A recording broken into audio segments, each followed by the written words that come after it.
날씨가 많이 풀어졌습니다. 따스한 봄날이 우리에게 이제 가까이 왔습니다. 곁에 바로 와 있습니다. 마찬가지로 주님의 말씀이 우리 주님이 말씀을 가지고 사랑으로 내가 너를 사랑한다는 말씀의 손깃으로 우리에게 다가왔으니 우리 주님을 믿는 믿음 가운데서 이제는 새롭게 피어나고 기지개를 펴는 그러한 봄철이 되기를 바랍니다. 할렐루야. 지난주에서 오늘은 요한복음 4장 27절 이하의 말씀입니다. 오늘 말씀 보면 추수에 대한 내용이 나옵니다. 추수는 뭐죠? 추수라고 하는 것이 이 본문의 말씀의 내용 속에는 추수꾼들이 있어요. 밭대기로 추수를 한답니다. 추수꾼이라는 얘기를 잘 우리가 고민해 보시고 전도하는 내용들이 그들만의 비밀의 내용들이 추수꾼이에요. 신천지를 얘기하는 겁니다. 주의하시기 바라고 오늘 추수의 내용을 그들이 해석하는 것과 달리 우리 주님이 우리에게 해석해 준 내용대로 듣기를 바랍니다. 추수의 내용이 나와요. 추수라는 것은 열매를 맺었기 때문에 거둬들이는 것을 말하죠. 자라게 하시는 이도 주님이시오. 또 그것을 거두게 하시는 또 열매를 맺게 하신 분도 우리 주님이에요. 처음부터 끝까지 주님이신데 우리는 그 거두는 일에 오늘 보니까 너희가 거두는 것을 거두어라 이런 뜻이 아니라 거두는데 참여한 바 되었다. 표현이 좀 이상하지 않습니까?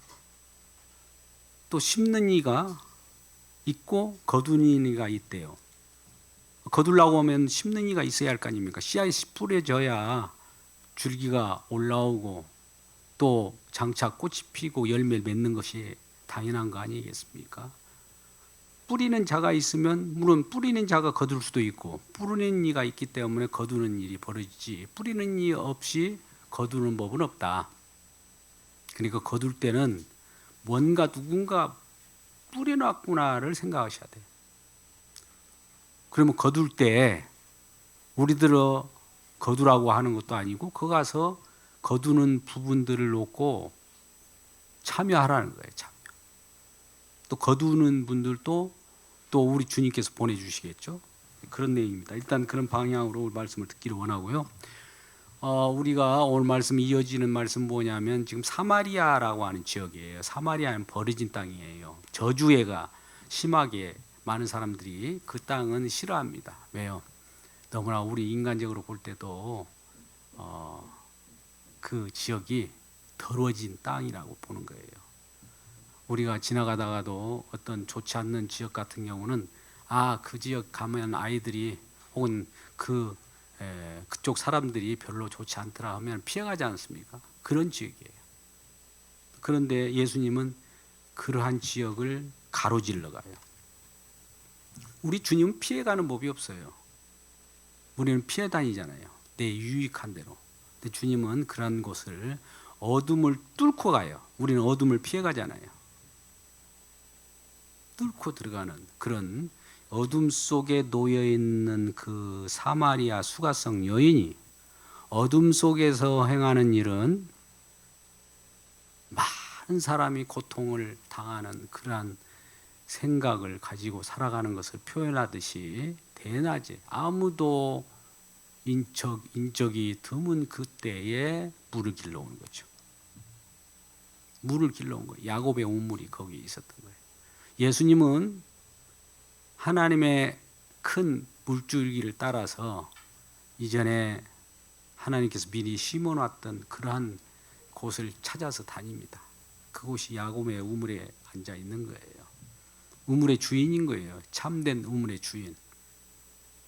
우리는 눈에 보이는 우물이지만 우리 눈에 보이는 걸 가지고 보이지 않는 것을 설명하라는 그런 시청각이라고 보면 돼요. 우리가 이 땅에 많은 사람들이 살아있잖아요. 돌아다니죠. 이건 시청각을 위하여 하나님 잠시 동안 저와 여러분 이 세상에 존재하게 한 거예요. 진짜 우리 몸이 따로 있습니다. 사도 바울은 이미 그걸 보고 내려왔어요. 그 경험했습니다. 그러니까 이 땅에 내가 살아가는 그 사도의 모습을 보고 고생은 하지만 곧바로 그것이 다 할 때까지 최선을 다한다고 해요. 왜? 진짜 자기는 보고 왔기 때문에, 자기는 따로 있기 때문에. 그러니까 우리는 이 땅에 살아가는 우리 모두의 현실적인 문제는 이거 현실이 아니라 또 다른 현실이 진짜 현실이 있다는 것을 감사하고 그것을 향하여 우리 모두가 함께 손잡고 가야 돼요. 가족들 한 사람도 나고 없이. 오늘 아까 이제 사순절 교회를 기간이라 522장을 찬송했는데 정말 못 모르고 세상 쫓다가 세상 불탈 때 같이 지옥불 타듯이 타고 그런 모습을 보면서 우리가 가만히 입술을 바라지 않고 있을 수 있습니까? 이런 부분들 한번 생각해 보셔야 되는 거예요. 나만 구원받으면 됩니까? 가족들이 불타는데. 현실이 다 그러니까 세상 사람들이 다 그러니까 세상 사람 다 불타고 있는데 이 세상 사람 불타는 거니까 그걸 따라가도록 내버려 두는 것은 좋지 않습니다. 그들을 깨워서 그들의 복음을 전하세요. 아직 이전에 교회에 왔다 갔다 하는 것은 복음을 아직 접하지 못했기 때문에 그런 거예요. 정착하지 못한다는 것은 사실 믿지 않는 거거든요. 아무리 그들에게 너 예수 믿지? 그러면 너 예수 믿은 지가 얼마나 됐는데 오래됐잖아요. 그렇게 얘기할 거예요. 근데 가짜예요. 다시 전하세요. 올 때까지 전하세요. 추수할 때까지 전하세요.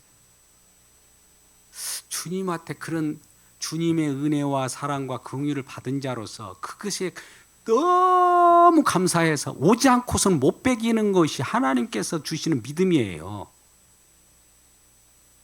그러면 그동안 받은 것은 뭡니까? 아닌 것을 받은 거죠. 진짜를 받으면 이룰 수가 없는 거거든요. 그래서 이제는 그러한 부분들에게 다시 복음의 씨앗을 하나님이 주시는 약속을 하나님 주신 약속에 의해서 우리도 기도하고 약속의 씨앗을 뿌려주면 뿌린 대로 이제 거두는데 뿌리는 저와 여러분이 아비가 되는 거예요. 우리는 도구예요. 씨는 진정한 하나님이 약속하신 그 약속의 씨예요. 약속을 뿌려주면 약속의 씨앗이 약속으로 나오는 씨앗이 열매를 맺고 나온단 말이죠. 생명의 열매죠. 생명의 열매가. 그런데 그 모든 것들을 이 모든 것이 사실은 우리 주님의 일방적인 일로 하는 그런 내용으로 우리가 보고 있는 겁니다. 자, 그렇다면 오늘 이제 사마리아 수가성 여인이 메시아라고 하는 그리스도를 만나고 나서 세상 물동이를 버려버리고 동네로 나와서 내가 그리스도를 만났다. 내가 예수를 만났다. 그거예요. 예수 영접했다 이거죠. 뭘 던져버렸습니까? 물동이. 물동이는 왜 던졌어요? 그동안에 자기가 살아가려고 했던 목마름을 죽였던 그 물은 마시면 어떻게 돼요? 다시 목마르니와라고 하는 물동이를 버려버리고 영원히 목마르지 않는 예수 그리스도를 만났다 이거예요. 그러면 우리 주님을 만난 사람은 뭘 던져버립니까? 그동안 내가 좋았다고 그 쫓았던 것들이 뒤로 후순으로 물리게 되는 거예요.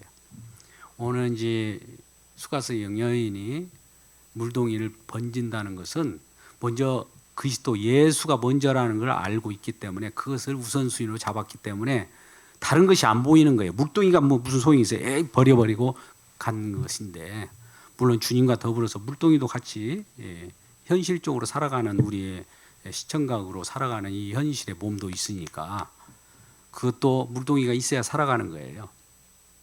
근데 우선순위가 뭔가를 알아야 되는 거예요. 진짜의 생명을 얻기 위하여 우리가 무엇을 해야 되는가를 오늘 고스란히 수가성 여인을 통해서 말씀한 것을 이어서 오늘 얘기하고 있습니다. 이때 제자들이 돌아와요. 지금 예수님과 수가성 여인과 한참 얘기하고 저러고 이러쿵 저러쿵 했고 그 얘기를 다 끝나고 나서 그 이 제자들이 어떻게 이제 돌아와 어디서 간대요. 수가성 여인을 만나기 때에 제자들은 저기 지금 마을로 배가 고파서 시장하기 때문에 먹을 걸 구하러 내려갔거든요. 이제 그들이 이제 뭔가 먹을 것을 구해가지고 올 거예요. 그래가지고 와서 예수님에게 청하여 31절 제자들이 청하여 이르되 납비여 잡수소서 뭐 이렇게 드리는 거예요. 그러면 예수님이 그걸 받아 드시면 좋은데 아주 여기 전혀 앞뒤 안 맞는 말씀 같은 것을 하시는 부분들을 한번 보세요. 예수님께서 이르시되 32절입니다. 내게는 너희가 알지 못하는 먹을 양식이 있느니라. 제자들이 동네 내려가 가지고 먹을 것을 구해 와 가지고 그동안 시작하시죠. 예수님 좀 드시세요. 그랬더니 아니야. 나는 너희들이 알지 못하는 먹을 양식이 있다는 거예요. 그러면 제자들을 데리고 다니면서 예수님은 혼자 숨겨놓고 먹는 양식이 있는 건가요? 예수님은 별도의 양식이 있다는 거예요. 그러면 제자들 입장에서는 그러면 그렇지 어쩐지 우리들이 배고플 때 혼자 뭘 숨어서 먹은 거 아닌가? 이런 생각도 할 수 있어요. 여러 가지 상상력을 동원해도 좋아요. 근데 사실 뭘 말씀하려고 합니까? 오늘 말씀 보세요. 32절.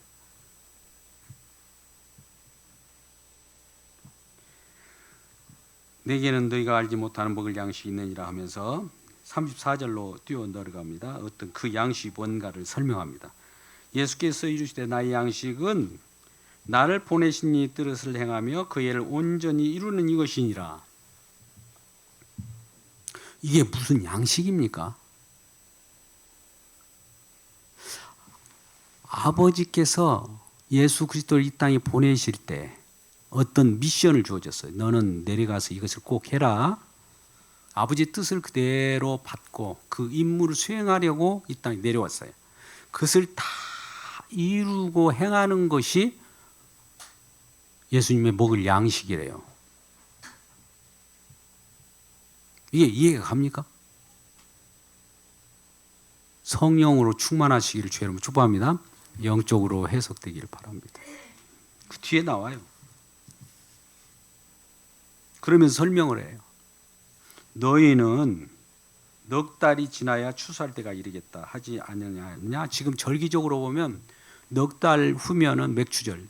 좀 그 이스라엘 백성들은 7절기가 있는데 그 중에 3절기는 꼭 20세 이상은 성전에 가가지고 여호와께 얼굴 보여라고 명령되어 있습니다. 율법에. 절기를 지킨다는 건 뭡니까? 맥추절에 거두어들인 그 싹스를 가지고 와서 주님 앞에 보여야 그 또 때에 따라서 흔들고 때에 따른 하나님 앞에 내가 이와 곡식과 같이 나도 살아 있습니다. 곡식과 나를 대비하는 거예요. 주님 때문에 내가 이렇게 살아 있습니다. 이 곡식처럼 알곡이 맺어졌습니다. 이 얘기예요. 지금 예수님께서는 먹을 양식이 있다고 하면서 절기를 지금 딱 가져옵니다. 이스라엘 백성들이 절기마다 주님 앞에 뭔가를 가져와요. 맥추절, 추수감사 같은 그런 때. 또 초막절, 무교절 이럴 때마다 주님 앞에 딱 내보내 나와서 그 자신을 보여주는 거예요. 그러면서 추수할 때 이제 지금은 여기서는 맥추절을 이제 특별히 말합니다. 넉 달이 지나면 맥추절이 올 텐데 지금은 맥추절도 지금 다 오지 않았는데 나는 너희에게 이르노니 눈을 들어 밭을 보라 휘어져 추수하게 되었도다. 이 추수와 절기를 지금 믹싱 시키면서 열매를 거두어라는 거예요. 열매. 이게 추수잖아요. 그죠? 어떻게 그러면 그동안에 어떻게 해놨는데 36절 거두는 자가 이미 싹 싹도 받고 영생에 이르는 열매를 모으나니, 지금 영생이란 말을 갑자기 딱 여기다 들어갑니다. 우리는 이 세상 속에 먹어도 썩을 양식을 거두어 먹잖아요. 먹으면 또 이렇게 배설해서 또 다시 또 거두고 그러는 것이 이제 이 세상의 육적 양식이에요. 근데 지금 예수님은 영생에 이르는 열매를 모으나니, 영생의 씨앗을 누군가가 지금 뿌렸으니까, 영생의 씨앗은 지금 이 약속이라고 했어요. 약속의 씨앗. 생명의 약속을 주겠다고 하는 약속을 집은 거예요. 그러면 이미 싹도 받고 영생에 이르는 열매를 모으나니 이는 뿌리는 자와 거두는 자가 함께 즐거워하려 함이라. 뿌리는 자도 있을 거고 열매를 거둔 자도 있을 거예요. 저와 여러분에게 우리 주님께서는 이미 하나님께서 예수 그리스도 안에서 교회로서 예수 그리스도를 머리로 해서 우리가 몸의 지체로 두를 자들을 거두어, 이걸 거둔다고 표현하는데 붙은 거예요. 우리가 구원받는다는 것은 내 개별적으로 구원이다, 이런 것은 사실 성경에서는 없습니다. 그러면 어떻게, 뭔 구원이 뭐예요? 그러면 우리 구원은 예수님의 몸으로부터 가는 구원이에요. 예수님을 머리로 해서 우리가 몸으로 붙어요. 지체가 된 거예요. 이건 보이지 않지만 영적으로 지체가 되는 겁니다. 할렐루야. 이거 크게는 이제 예수 그리스도 안이라고 그래요. 성령을 받으면 예수 그리스도 안이 분명해져요. 그 속에 정착하는 거죠. 그런데 함께 뿌리는 자도 있고 거두는 자도 있는데, 뿌리면 또 거둔다고 함께 즐거워하는 거예요. 모두가 이와 같이 즐거워하기를 바라고요. 37절. 그런즉 한 사람이 심고 다른 한 사람이 거둔다 하는 말이 옳도다. 이건 같은 사람일 수도 있어요. 이 사람이 심어서 본인이 거두어 드릴 수도 있는 거예요. 다른 사람이 심어도 누군가 또 거두는 사람이 있을 거고. 38절. 내가 너희로 노력하지 아니한 것을 거두러 보내었노니, 보세요. 내가 너희로 노력하지 아니하는 것을 거두어 보내었노니, 지금 너희로 노력하지 아니한 것을 거두어 보냈대요. 우리가 노력해가지고 거둬 드리는 것이 아니라, 우리가 노력하지 않는데 다 열매를 맺게 하는 뭐가 있는가 봐요. 이걸 하나님의 일방적 은혜라고 하고요. 구원을 우리가 노력해가지고 구원받습니까? 아니면 노력하지 않았는데 그 열매로 나타납니까? 이걸 말씀한 거예요. 이것도 주님이 하신다는 거예요. 주님이. 노력하지 아니한 것을 거두러 보내었느니 다른 사람은 노력하고, 이 다른 사람이라고 하는 걸 지금 예표적으로 얘기하는 거예요. 누군가 노력했다는 거예요. 우리가 거듭난 생명으로 하나님이 거룩한 부활의 생명으로 나타날 영원한 생명을 주기까지 누군가 힘써서 노력해 놓은 거예요. 근데 우리는 거뒀다든지 거두는데 참여했을 뿐입니다. 이거 보세요. 38절. 다른 사람이 노력하였고 너희는 그들이 노력한 것에 참여하였느니라. 참여만 했던 것 같이 보이잖아요. 자, 그렇다면 오늘 아까 우리가 궁금했던 것들 몇 가지 좀 풀어 나가야 되겠죠. 예수님께서는 지금 추수와 더불어 절기를 가지고 얘기를 합니다. 이전에는 뭘 얘기했냐면 성전에 대해서 얘기했었어요. 사마리아 여인에게 이 예루살렘에서도 말고 저 그리심산도 에발산도 아니고 어떤 장소에서 예배 드리는 것이 아니라 예배 드릴 때가 온다고 그래요. 때가 온다는 겁니다. 그럼 예배 드릴 때는 누구냐? 예배 받으실 분이 우리 마음 가운데 오면은 그분이 우리를 통해서 예배를 받는 거 아니겠습니까? 그걸 예배 받으신 분이 그리스도예요. 그러니까 지금 아까 이 수가성 여인도 예수를 만났잖아요. 그리스도를 만났잖아요. 그리스도를 영접한 거예요. 그리스도가 임한 겁니다. 그러면 그런 자들은 진정 주님께서 함께 삶으로 인해서 그 자체가 예배예요. 삶으로 예배 드린다는 말을 들어보셨는지 모르겠습니다만 같이 살아가는 거예요. 장소의 지배받음이 없이 성령 안에서 있기 때문에 어떤 시공간의 제약을 받지 않습니다. 성령은 우리에게 자유를 줘요. 바울 같은 경우는 감옥에 있어도 자유스러워요. 주의 영이 계신 곳은 자유함이 있느니라. 그러니까 우리가 어디에 옥에 갇혀 있을지라도 주님이 함께 계십니까? 주님이 함께 계시냐 안 나느냐에 따라서 자유가 있고 없고 우리는 생각해야지. 감옥에 들어가면은 우리는 불안전하지만 그건 이 육신적인 것이기 때문에 아무 제약인 요소가 되지 않아요. 주님께서 영으로 거기에 그냥 끌어가면 되는 거거든요. 우리 사도행전 16장 31절 말씀 통해도 그 간수가 옥토가 열려버리고 바울과 실라가 찬양하는데 그냥 이 열려버리잖아요. 창고가 열리잖아요. 감옥도 열리잖아요. 그걸 보여주는 겁니다. 그런데 이 지금 이런 예수 그리스도를 만날 때 그 때가 우리는 주님을 영접하는 것이기 때문에 하나님 주님이 우리 가운데 임할 때 생명을 얻잖아요. 이게 감사한 거죠. 그 예배인 거예요.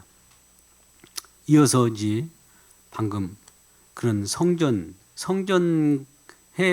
대해서 이전의 성전을 무시한 것과 같은 거죠. 예수님이 말씀하신 것은 뭐냐면은 이제 이 사마리아 여인하고 얘기한 것은 기존에 이 이스라엘 백성들이 성전에서 가가지고 비둘기, 환전, 뭐 이런 것들 많이 해가지고 복을 따내려고 했잖아요. 이런 시기인지 모든 시대는 지나가 버린 거예요. 성전을 헐라 그런 말도 하시잖아요. 심지어 너무나 그들이 주님을 진짜 예배하는 것이 아니라 자기 자신을 위하여 예배를 하는 거예요. 자기 자신을 위하여. 그러니까 성전문 닫아버려라. 하나님께서 얼마나 화가 났으면 그러겠어요. 성전문 닫아버려라. 말씀대로 이제 성전문이 지금 닫힌 거예요. 구약 성전이 인위적으로 인간이 하는 진짜 이 주님이 하시는 이제 진정한 성전, 성령, 이제 성전이 성령으로 바뀌기 때문에 성령, 영으로 예배 드릴 때가 오는 것이 이제 진정한 예배라는 거죠. 지금 예수님은 그걸 하기 위하여 온 거예요. 보이는 세계에서 보이지 않는 세계로 바꿔줘요. 영으로. 엄청난 일을 지금 하고 있는 겁니다. 그럼에도 불구하고 절기도, 추수의 절기도 바꿔버려요, 지금. 와서 절기 때마다 내 앞에서 와서 자기 자신이 곡식을 가져와서 이렇게 곡식을 키우듯이 알곡처럼 나도 알곡이 되어서 주님 앞에 생명됐습니다. 이 열매로 주님 앞에 나타납니다 하는 것이 맥주절, 이런 수장절, 초막절 이런 거예요. 자기 자신이 열매 맺었다는 거예요. 그러면 이게 왜 열매 맺었냐? 누구의 힘으로, 누구의 능력으로? 여호와 하나님의 능력으로 내가 주님 앞에서 이와 같이 내가 와서 아련합니다. 주님이 아니었으면 내가 이런 곡식을 얼마나 거둬들일 수 있습니까? 이 곡식이 거둬들이듯이 이 곡식 알맹이처럼 나도 알맹이가 되어서 주님 앞에 내 얼굴을 주님 앞에 보여드립니다. 이것이 알곡으로서 너희 와서 나한테 한번 보여달라고 한 거예요. 네, 그러한 내용들을 이제 바꿔줍니다. 절기도 아까 같이 생명에 이르는 열매를 모으나니 36절 거두는 자가 이미 싹도 받고, 여기 거두는 자가 이미 싹도 받았대요. 거두면은 우리는 어떤 일을 했기 때문에 노력했을 거 아니겠어요? 그러면 노력한 수고해 싹을 받아야지 이런 생각으로 표현하는 것이 아닙니다. 이렇게 보세요. 제가 한번 다시 거두는 자가 이미 싹도 받고, 거두는 자가 지금 하나님께서 이 땅에 예수 그리스도를 보내셔서 하나님의 백성들을 지금 이리 저기서 지남철 아십니까? 자석으로 이렇게 땡기는 거예요. 땡겨 모으는 거예요. 이걸 거둔다고 그래요. 예수님이.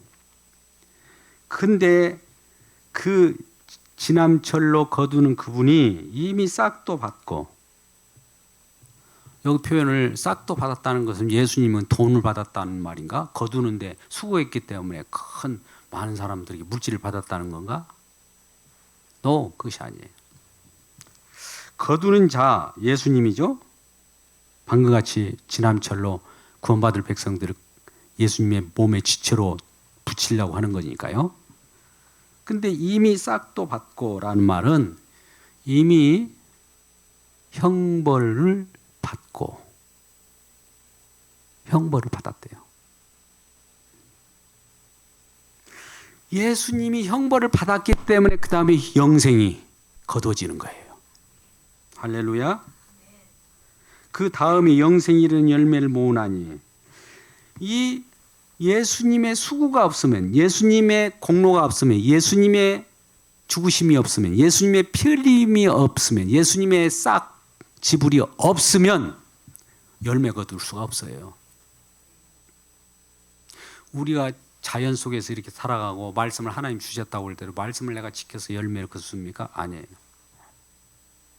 주님 오셔서 말씀대로 무엇인가를 이루어야 돼요. 말씀대로 이룬다는 것은 아버지께 말씀을 받아가지고 이 땅에 내려오셨거든요. 그 말씀만을 이루어야 돼요. 세상 사람이 뭐라고 하든 예수님대로 조롱을 하든 말든 그 아버지가 명령한 거, 아버지께서 미션을 준 것만 그대로 하는 거예요. 그대로 하는 것이 뭐예요? 궁극적으로 완성하는 거, 성취하는 거, 십자가의 죽으심이에요. 근데 여기서 한번 우리가 생각해 보자고요. 우리 생각을 한번 해보자고요.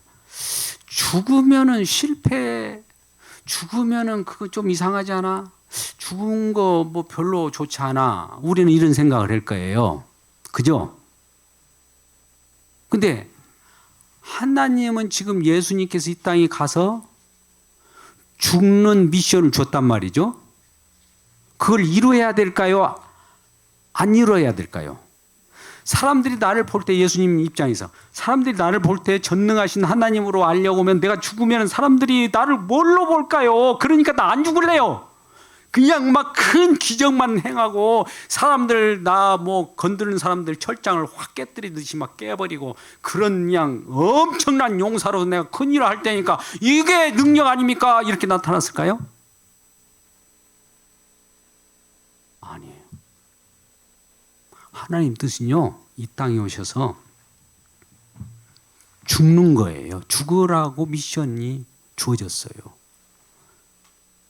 마지막 죽을 때 정말 예수님도 인성을 가지셨기 때문에, 사람으로 오셨기 때문에, 나는 정말 이 쓴잔이 좀 지나가기를 원하는 거예요. 어찌한 나를 버리셨나이까. 나를 버린다는 거, 두 분이 하나였는데 하나가 이렇게 끊어진다는 것은 엄청난 겁니다.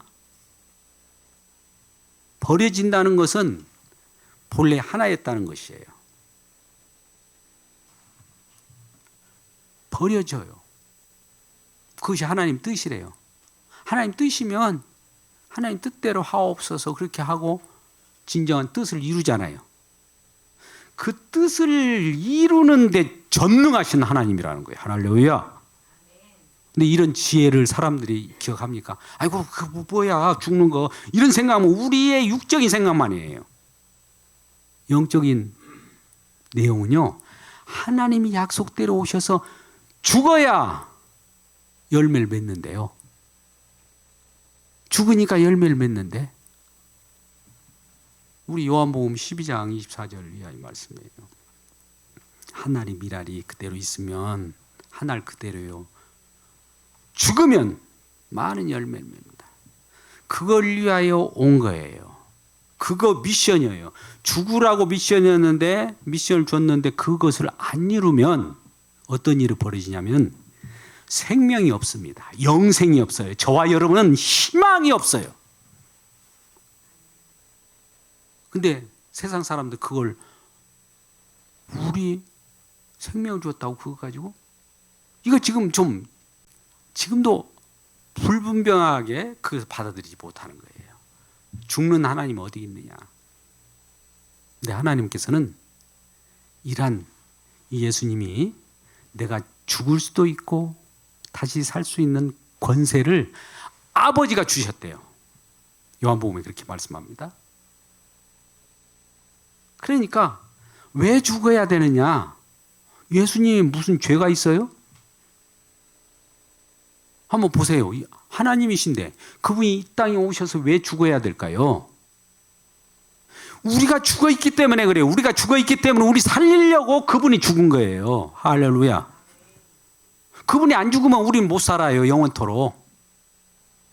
영원 지옥 형벌이에요. 우리를 생명의 열매로 나오도록 하기 위하여 그가 싹스를 지불하고 형벌을 받고 대신 죽은 것이죠. 대신 죽을 때 우리는 뭘 봐야 하냐. 예수님 십자가를 보면서 예수님 잘 죽는다. 예수님이 신성 모독을 했기 때문에 죽는구나.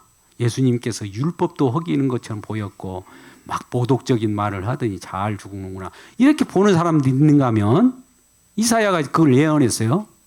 그는 하나님께 심판을 받는다 이렇게 표현하기도 하고.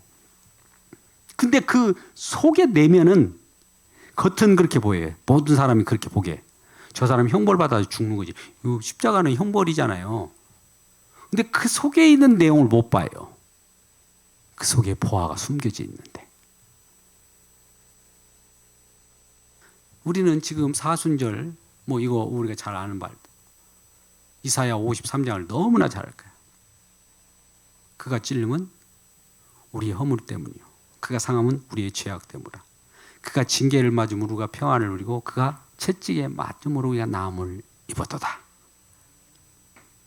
근데 그 다음 구절도 중요해요. 우리는 다 양 같아서 그릇 행하여 바른 길로 가지 않고 양 같아서 그릇 행하여 제 길로 갔거든. 그릇된 길로 갔거든.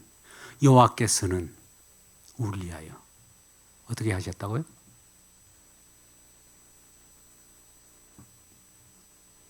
그 예수님이 우리 죄를 담당하게 만드는 거예요. 그 예언이잖아요. 720여 년 전에 예언한 대로 예수님이 이 땅에 오셔서 그 예언대로 이루셔야 돼요. 그대로 죽으셔야 그거 죽는 그 내용이 딱 꼬린 지점이에요. 성취. 그것을 하나님 아버지가 이 땅에 내려보내서 꼭 수행하고 와라. 이건 너의 전능하심이야.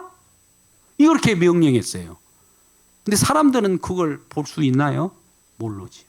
성경 말씀을 통해서 들음으로 우리가 알게 돼서 하나님은 우리가 세상 속에서 예수님이 조롱받고 죽고 수치를 당하고 온갖 형벌을 받는 이것이 실패가 아니라 세상 사람은 실패로 보지만 세상 사람은 십자가의 도가 미련한 것처럼 보이지만 이것이 하나님의 능력이구나. 이걸 알았어요. 사도 바울은 그거를 고린도서 1장 17절, 18절, 19절, 23절까지, 24절까지 계속 기록하고 있어요. 오늘날도 우리는 육신을 갖고 있는 사람은 육신 속에서 나오는 그러한 어떤 우리 육신으로 생각하는 것이 있어요. 육신은 육신이에요. 힘이 있으면 힘이 팍 나와야 할 거 아니에요. 근데 예수님이 힘이 나오지 않고 저렇게 죽는 것을 능력이라고 볼 사람 있습니까? 없죠. 육신을 가지고 있기 때문에. 그러한 생각을 갖지 못하기 때문에 우리 육신이 죽어야 돼요.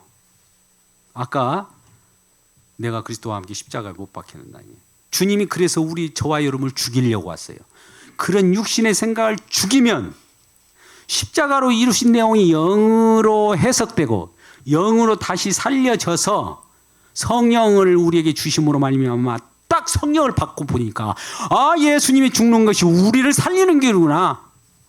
아버지께서 이러한 사랑을 예수를 보내가지고 우리에게 사랑의 하나님으로 나타나려고 이 일을 했구나. 이걸 깨닫게 돼요. 이런 놀라운 사랑을 받기를 주의 이름으로 축복합니다.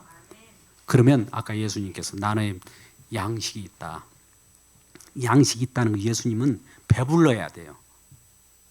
예수님도 배고프잖아요. 근데 그 양식이 뭐냐면은 자기가 머리예요. 몸에 배에다가 가득 뭔가 채워야 돼요. 몸의 지체로서. 구원받은 열매를 막 채워 넣는 거예요. 구원받은 저와 여러분, 새로 구원받은 자들을 이렇게 막 잡아 당겨가지고 가득 말 그대로 14만 4천이라고 하는 하나님이 예비된 충만한 수요가 다 차면 배가 불러갖고 만족이에요. 이게 내 속에 있는 영의 양식이야. 영의 양식을 먹었더니 만족하는 거예요. 양식은 만족입니다. 배고프면 만족하라고 뭘 먹잖아요. 예수님의 만족은 뭡니까? 아버지의 뜻을 완벽하게 하면 만족이에요. 오케이예요. 오케이. 영광. 그러니까 이 우리가 먹는 거하고 예수님이 양식은 달라요. 예수님 양식은 저와 여러분이 알고 열매로서 열매예요. 이 양식이에요. 저와 여러분이 양식이 걷어들여 가지고 우리 주님이 걷어들여 갖고 자기 몸에다가 딱 다 그리스도 안으로 다 집어넣는 거.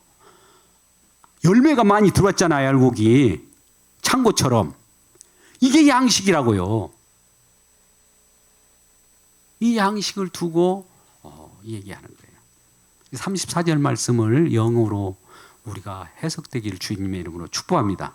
그래서 이러한 양식으로 우리가 주님의 저장고인 예수 그리스도 안에서 붙어서 예수 그리스도 안에서 주님과 더불어서 영원토록 기쁨을 누리는 알곡 되시고 또 그 속에서 우리 모두가 함께 기쁨을 누리고 찬송하는 우리 모두가 되기를 주님의 이름으로 축복합니다.